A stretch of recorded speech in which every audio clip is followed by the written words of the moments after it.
ಸಮರ್ಥ ಸದ್ಗುರು Siddharudha ಮಹಾಸ್ವಾಮಿಗಳನ್ನು friend ಮಂದಿರದಲ್ಲಿ ಸ್ಮರಿಸಿಕೊಂಡು ಹುಬ್ಬಳ್ಳಿ ಒಳಗೆ ಸಿದ್ಧಾರೂಢ ಅಪ್ಪಗಳು ಅನೇಕ ಲೀಲೆಗಳನ್ನು ಮಾಡ್ಕೋತ ಬಂದರು. ನಾವು ನಮ್ಮ ಕೈಲಿ ಆದಷ್ಟು ಅವನ್ನ ತಿಳ್ಕೊಳಕ್ಕೆ ಪ್ರಯತ್ನನೂ ಮಾಡ್ಕೋತ ಬಂದೆವು.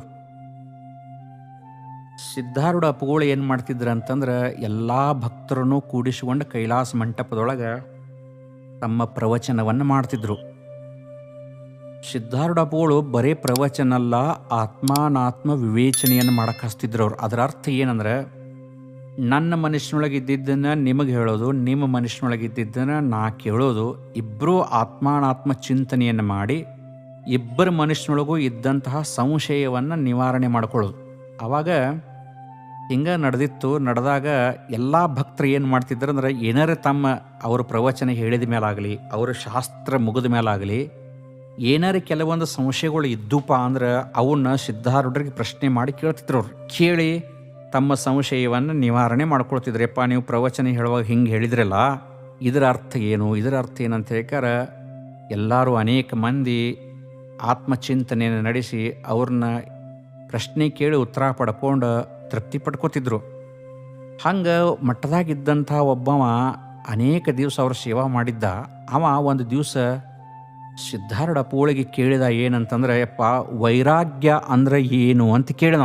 ಒಂದು ಮಾತು ಕೇಳಿದ, ಏನಂದ್ರೆ ವೈರಾಗ್ಯ ಅಂದ್ರೆ ಏನು ಅಂತ ಕೇಳಿದ. ಅವಾಗ ಸಿದ್ಧಾರೂಢ ಅಪ್ಪಗಳು ಅಂದರು, ಈ ಪ್ರಶ್ನೆಗೆ ಉತ್ತರ ನಾಳೆ ಸಂಜಿಕೆ ಕೊಡ್ತೇನೆ ನಿನಗಂದ್ರು. ಇವತ್ತು ಸಂಜಿಕೆ ಅವ ಕೇಳಿದ್ದ, ಹೊಳ್ಳಿ ಏನಂದ್ರೆ ಇದಕ್ಕೆ ಉತ್ತರ ನಾಳೆ ಕೊಡ್ತಾನಪ್ಪ ನಿನಗೆ ಅಂತಂದ್ರಂತ.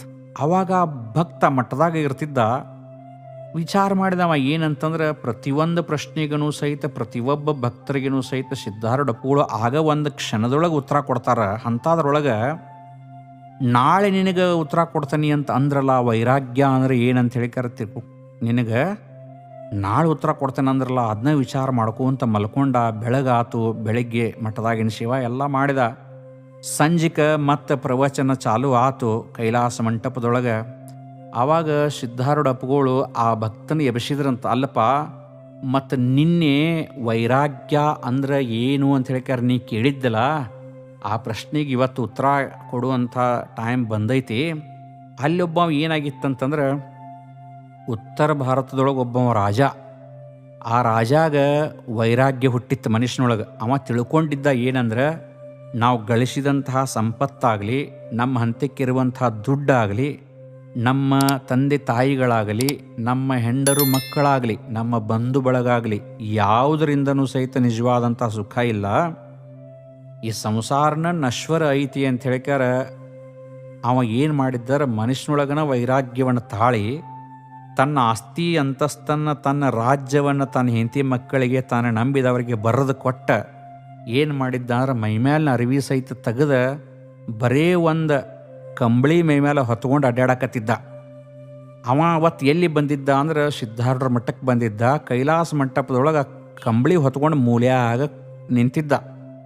ಸಿದ್ಧಾರೂಢ ಅಪ್ಪಗಳು ಆ ಮನುಷ್ಯಾಗ ಹೇಳಿದ್ರಂತ ಏನಂತಂದ್ರೆ, ನಿನ್ನ ವೈರಾಗ್ಯ ಅಂದ್ರೆ ಏನಂತ ನನ್ನ ಕೇಳಿದ್ದೆಲ್ಲ, ನನ್ನ ಕೇಳಬೇಡ, ಅಲ್ಲೊಬ್ಬ ನಿಂತ ನೋಡ, ಆ ಮನುಷ್ಯನಿಗೆ ಕೇಳಂತಂದ್ರು.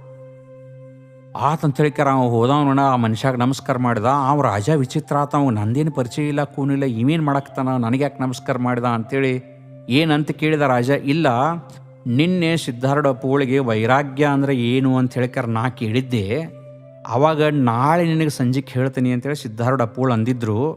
ಇವತ್ತು ನನ್ನ ಕರೆದು ಹೇಳಿದಾರೆ ಏನಂತಂದ್ರೆ, ವೈರಾಗ್ಯ ಅಂದ್ರೆ ಏನಂತ ಹೇಳಿಕಾರ ನಿಮ್ಮನ್ನು ಕೇಳಂತ ಹೇಳಿದಾರೆ ನೋಡ್ರಿ, ಮ್ಯಾಲೆ ಕುಂತಾರಲ್ಲ ಸಿದ್ಧಾರೂಢ ಅಪ್ಪಗಳು ಅವರ ಅಂತಂದವು.